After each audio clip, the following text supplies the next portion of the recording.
আজি বিয়ালৈ ওলাইছোঁ। এয়া সৰু পেহী, মাজু পেহী আৰু এয়া মা। ভিডিঅ'টো শেষলৈকে চাব দেই। এয়া আমি গৈ আছোঁ। কি হয় বিয়াত আপোনালোকে ভিডিঅ'টোত চব দেখা পাব।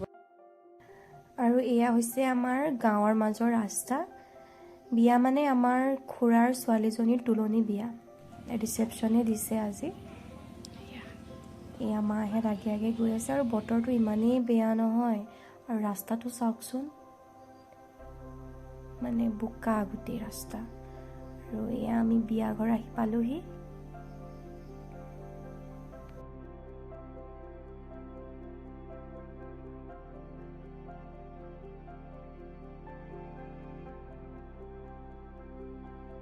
ঘৰৰ বিয়া যিহেতু ৰাতিপুৱা বহুত সোনকালেই আমি গ'লোঁ আৰু সেইবাবে মানুহ ইমান তেতিয়ালৈ হোৱা নাছিলে।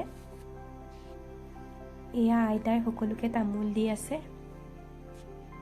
আৰু এয়া আমাৰ কইনাক আজি দেখিব ইমান ধুনীয়া লাগিছে। আৰু আহিয়েই ডাইৰেক্ট খোৱাতে বহিছোঁহি। খানাটো কিন্তু খুব টেষ্টি হৈছিলে। পোলাও, মাংস, মাছ, বহুত কিবা কিবি আছিল।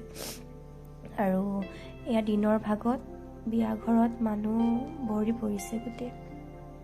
আৰু বতৰটো তেতিয়ালৈ ভাল কৰিলে, সেইবাবে মানুহো বহুত হৈছিলে। আৰু এয়া আমাৰ ফটো ছেশ্যন চলি আছে।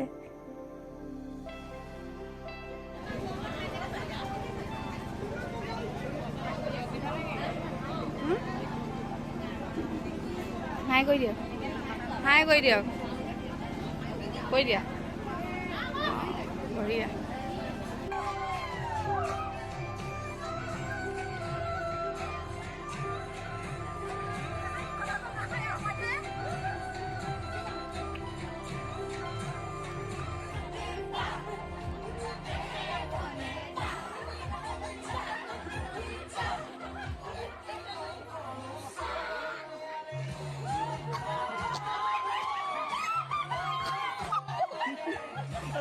ভালকে কোৱা।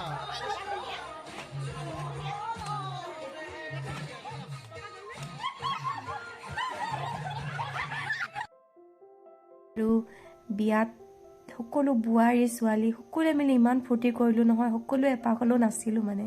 আৰু এনেকৈ বিয়া ফূৰ্তি বুলি ক'লেনো কি হয় আৰু, আমাৰ বিশেষকৈ বিহু নাচটোতো থাকিবই লাগিব। আৰু সঁচাকৈ এই বিয়াখনত খুবেই ভাল লাগিলে। ভাবিলোঁ আপোনালোকৰ লগতো শ্বেয়াৰ কৰোঁ। আজিলৈ আহিছোঁ।